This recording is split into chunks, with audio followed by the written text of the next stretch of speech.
মৃত্যুর 2 বছর পর কোনো লাশকে কি ফাঁসির দড়িতে ঝোলানো সম্ভব? শুনতে অসম্ভব মনে হলেও ঠিক এমনটিই ঘটেছিল 1661 সালে ইংল্যান্ডে। কবর খুঁড়ে তুলে আনা হয়েছিল একসময় প্রভাবশালী শাসকের পচা মৃতদেহ। কিন্তু কেন একটি লাশের উপর এমন নির্মম ভয়াবহ প্রতিশোধ নেওয়া হয়েছিল? আজকের ভিডিওতে সেটিই আলোচনা করব। চলুন শুরু করা যাক। বলছিলাম ইংল্যান্ডের ইতিহাসে বিতর্কিত নাম অলিভার ক্রomwellের কথা। সময়টা ছিল 1642 সাল। ইংল্যান্ডে তখন গৃহযুদ্ধ চলছিল। একদিকে রাজা প্রথম চার্লস, অন্যদিকে পার্লামেন্টের সমর্থকরা। এই যুদ্ধে পার্লামেন্টের হয়ে লড়াই করে রাজকীয় বাহিনীকে পরাজিত করেছিলেন অলিভার ক্রomwell। ঘটনা এখানেই থেমে থাকেনি। 1649 সালে যা ঘটেছিল তা পুরো বিশ্ব কল্পনাও করতে পারেনি। রাজা প্রথম চার্লসকে তার প্রজাদের সামনে প্রকাশ্যে শিরচ্ছেদ করা হয়। ক্ষমতা চলে যায় রাজা প্রথম চার্লসের ছেলে রাজা দ্বিতীয় চার্লসের কাছে। তার সাথেও ক্রomwellের নানা রকম বিবাদ তৈরি হয়। 1651 সালে রাজা দ্বিতীয় চার্লসের সাথে ক্রomwellের আরও একটি যুদ্ধ সংঘটিত হয়। এই যুদ্ধে রাজা দ্বিতীয় চার্লস পরাজিত হয়ে পালিয়ে যান ফ্রান্সে।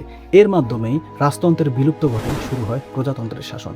অলিভার ক্রomwell হয়ে ওঠেন ইংল্যান্ডের সর্বেসর্বা। তার উপাধি হয় লর্ড প্রোটেক্টর। তার কঠোর শাসনে দেশ চলে বেশ কয়েক বছর। 1658 সালে স্বাভাবিকভাবে তার বিছানায় তিনি মৃত্যুবরণ করেন। তাকে সম্মানের সাথে সমাহিত করা হয় ব্রিটিশ ওয়েস্টমিনিস্টার অ্যাবেতে।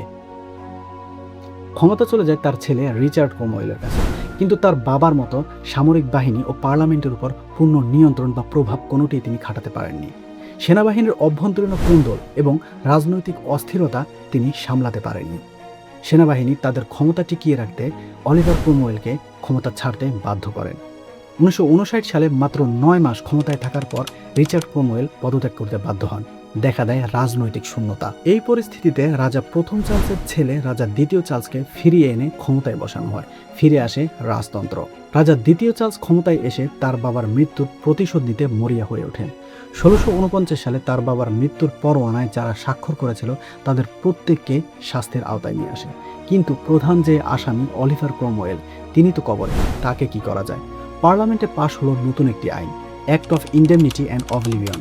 সিদ্ধান্ত হলো মৃত মানুষেরও শাস্তি হবে। 30 জুন 1661 সাল, 12 বছর আগে ঠিক এই দিনেই রাজা প্রথম চার্লসের শিরচ্ছেদ করা হয়।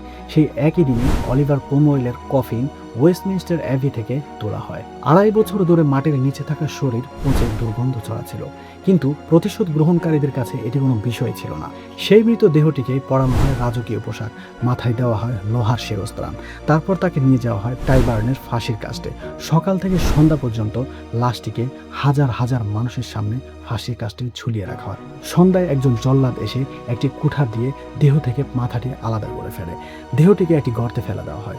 মাথাটিতে গেঁথে দেওয়া হয় 20 ফুট লম্বা একটি বর্ষার ডগায়।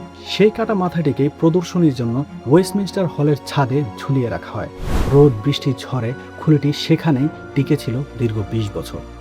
1685 সালে এক প্রবল ঝড়ে বর্ষাটি ভেঙে নিচে পড়ে গেলে একজন প্রহরী খুলিটিকে লুকিয়ে ফেলেন বলে জানা যায়।